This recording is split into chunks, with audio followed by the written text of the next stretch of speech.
विपत्तियां हजार हैं, राम रोते हैं, बिलखते हैं, पर हिम्मत नहीं हारते हैं। सरयू के तट पर पिछले कुछ दिनों से भव्य तैयारी की गई है।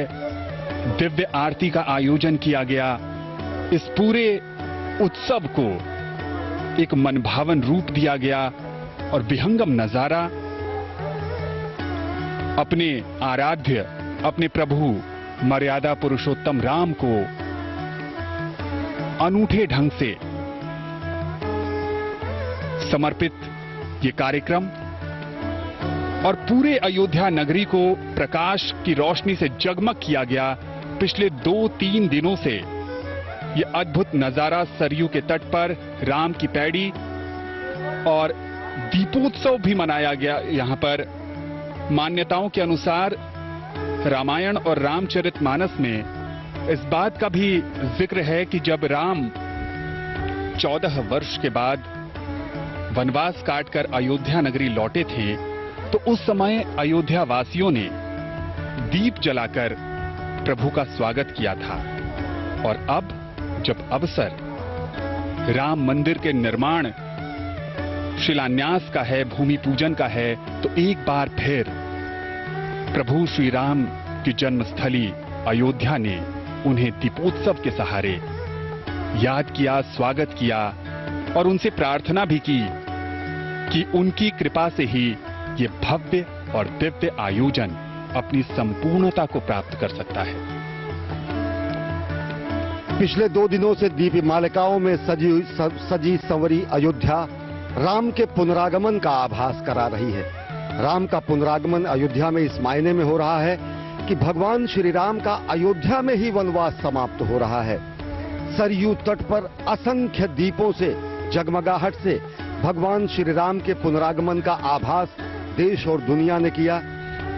भगवान श्री राम यहाँ के रोम रोम में विराजते हैं और अब जब वो क्षण आया है जिसका युगों युगों से लोगों को इंतजार था, तो संपूर्ण अयोध्या अपने संपूर्ण यौवन रूप में, अब अयोध्या के वैराग्य में अब सौभाग्य का उदय हुआ है और संपूर्ण सजी संवरी यौवन रूप में अयोध्या इस युगांतकारी क्षण के साक्षात के लिए तैयार है। सरयू की महिमा भी समूचे अयोध्या को और पावन बनाती है। गंगा से भी ज्यादा पवित्र और महात्म सरयू का माना जाता है। भगीरथ ने खुद अपने पुरखों के उद्धार के लिए अगर गंगा को लाया, तो साक्षात यहाँ पर ईश्वर ने सरयू को प्रकट किया था। ये तस्वीरें आप देख रहे हैं सभा मंडप का, जहाँ पर विशिष्ट आमंत्रित गणमान्य महानुभाव यहाँ पर मौजूद हैं। तस्वीरों में आप अनेक लोगों को आप पहचान सकते हैं और साथ ही साथ यह दृश्य है गर्भगृह का, जहाँ पर प्रधानमंत्री नरेंद्र मोदी देश के विद्वत, काशी विद्वत परिषद और लब्ध प्रतिष्ठित कर्मकांड विशेषज्ञों की मौजूदगी में अभिजीत मुहूर्त में भूमि पूजन करेंगे। ये वही आसन है, ये वही क्षण है, ये वही स्थान है, ये वही गर्भगृह है जहां पर प्रधानमंत्री नरेंद्र मोदी भूमि पूजन करेंगे और दिव्यतम भव्यतम मंदिर के निर्माण का कार्यारंभ होगा। काशी और अयोध्या के तमाम कर्मकांडी विद्वतों ने अपना अपना आसन ग्रहण कर लिया है, क्योंकि भगवान राम के कार्य में जो उनकी भागीदारी है वो उन्होंने सुनिश्चित कर ली है। क्योंकि मर्यादा पुरुषोत्तम भगवान राम एक ऐसी अद्भुत मर्यादा है जिनका पालन किया जाता है। राम हमारे समाज के लिए एक आचरण है जिन्हें हम अपने स्वभाव में ढालते हैं। राम एक जीवन शैली है जिसे हम प्रतिदिन जीते हैं और जीने की प्रक्रिया में हम सुख और आनंद पाते हैं। कष्टों, दुखों, विपत्तियों, आपत्तियों में किस तरह से धैर्य धारण करना है, ये हमें प्रभु श्री राम सिखाते हैं। सीमित संसाधनों से अजेय पराक्रमी को भी परास्त करने की कला हमारे राम जी ही हमें सिखाते हैं। और इसीलिए राम किसी देश, काल, जाति, धर्म या पंथ से बंधे नहीं हैं। पूरे विश्व में राम को एक आदर्श, एक मर्यादा और एक आचरण के रूप में पूजा जाता है। राम अखिल ब्रह्मांड के नायक हैं। थाईलैंड में जो रामायण चलती है उसे रामकियन के नाम से जाना जाता है। बैंकॉक के शाही बुद्ध मंदिर पर कहें तो वहां भी राम कथा का अंकन मिलता है। इंडोनेशिया में राम को राष्ट्रीय पुरुष माना गया है और रामायण को वहां के लोग अपनी सांस्कृतिक धरोहर कहते हैं। मलेशिया की बात करें तो वहां भी कठपुतलियों से राम कथा का मंचन किया जाता है, जिसे हिरायत सेरी रामा कहते हैं। सुदूर रसिया में वर्षों पहले एलेक्साई वारानिकोव ने रशियन भाषा में रामायण का अनुवाद किया। पादरी एटकिंस ने सबसे पहले श्री रामचरितमानस का अनुवाद किया। तात्पर्य ये कि राम किसी एक परिधि में बंधने वाले नहीं हैं, क्योंकि वो व्यक्ति नहीं हैं, वो एक आदर्श हैं, वो मानव जीवन जीने की शैली हैं। और इस बीच एक बार फिर मुख्यमंत्री महोदय आगवानी के लिए उपस्थित हो गए हैं माननीय प्रधानमंत्री महोदय के, और वो अपने काफिले के साथ यहाँ पर उपस्थित हुए हैं। उनकी आगवानी करते हुए गणमान्य लोग, अब माननीय प्रधानमंत्री का आगमन हो चुका है उस घड़ी की तरफ जहां वो विराजमान रामलला के दर्शन करने, पूजन अर्चन करने और उनसे अनुमति लेने के लिए प्रांगण में धीरे धीरे प्रवेश कर रहे हैं। राम रामेति रामेति रमे रामे मनोरमे सहस्रनाम तत्तुल्यम राम नाम वरानने। भगवान श्री राम का नाम लेना ही सहस्र नामों के पुण्य की प्राप्ति कराता है। भगवान विष्णु के साक्षात अवतार भगवान श्री राम का नाम लेना ही, मात्र नाम लेना भर ही लोगों के समस्त कष्टों को, समस्त दुखों को समाप्त कर देता है। प्रधानमंत्री नरेंद्र मोदी इस समय पहुंच चुके हैं राम लला विराजमान के दर्शन करने के लिए। श्रद्धावनत हैं, साष्टांग दंडवत हैं प्रधानमंत्री नरेंद्र मोदी, और यह वह क्षण है जिसका युगों युगों से लोगों को इंतजार था।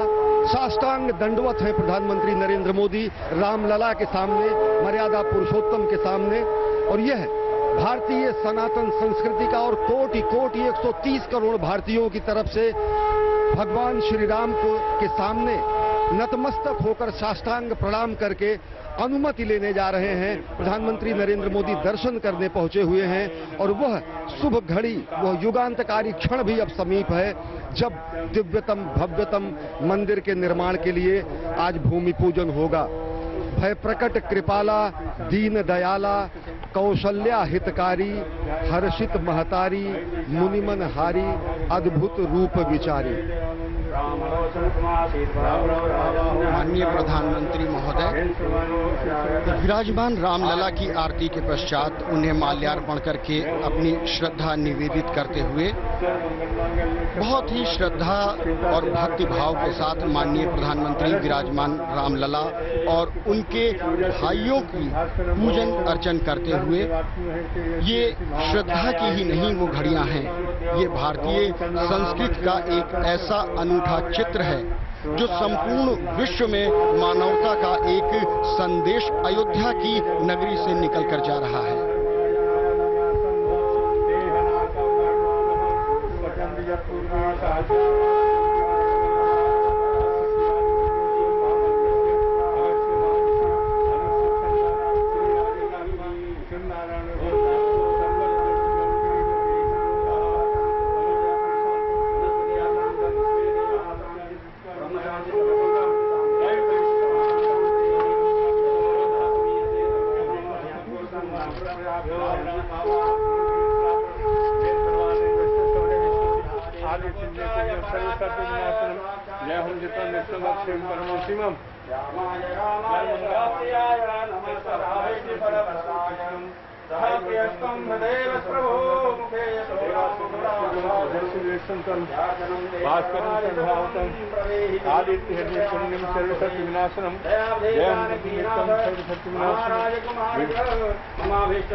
रामनामा जब नहीं लेना तो कैसे कर?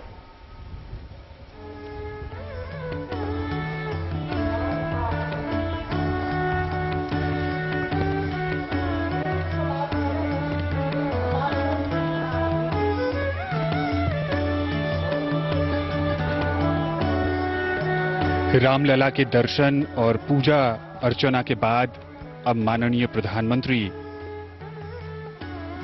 मुख्य पूजा स्थल की ओर जा रहे हैं, जहां पर अब से कुछ देर बाद अभिजीत मुहूर्त में भूमि पूजन का कार्यक्रम होगा।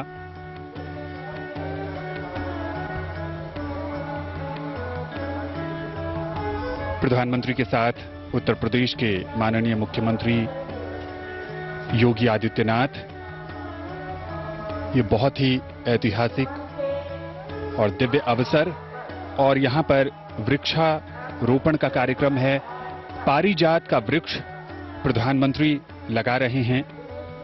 भारतीय संस्कृति में वृक्षारोपण का खास महत्व है और रामलला परिसर में प्रधानमंत्री इसके माध्यम से संदेश भी देना चाहते हैं, प्रकृति की रक्षा का, पर्यावरण को बचाने का, हरियाली को कायम रखने का, और साथ ही साथ आने वाले समय में जैसे जैसे मंदिर का निर्माण कार्य आगे बढ़ेगा, वैसे वैसे ये वृक्ष भी अपनी आभा को प्राप्त करेगा। और ये प्रतिबद्धता है पर्यावरण के प्रति हमारे संरक्षण की। पर्यावरण संरक्षण का मूल मंत्र हमारी सनातन संस्कृति के मूल में ही है। हम कहते हैं समुद्र वसने देवी पर्वत स्तन मंडले विष्णु पत्नी नमस्तुभ्यम पाद स्पर्शम क्षमस्वमेव। पृथ्वी को हम माता मानते हैं और यहाँ पर आज प्रधानमंत्री नरेंद्र मोदी रामलला के परिसर में पारिजात वृक्ष का उन्होंने पौधारोपण किया है।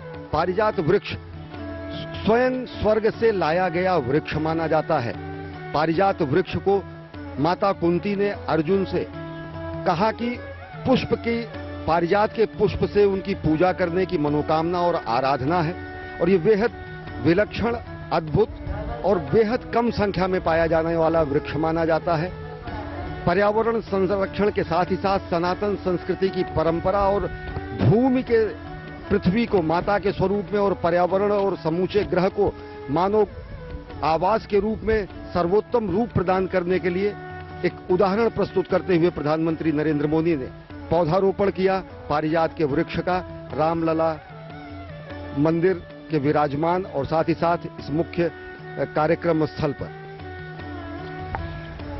रामायण में लिखी ये चौपाई, पुनी पुनी कितने हो सुने सुनाए, हिये की प्यास बुझत न बुझाए। 16 आने सच है, राम रस का पान कितनी बार भी क्यों न किया जाए, मन है कि भरता ही नहीं।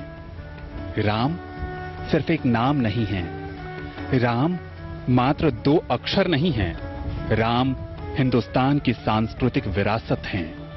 राम हमारी एकता और अखंडता हैं। राम हमारी आस्था और अस्मिता के सर्वोत्तम प्रतीक हैं। और अब माननीय प्रधानमंत्री वृक्षारोपण के बाद पूजा स्थली की ओर जा रहे हैं, जहां पर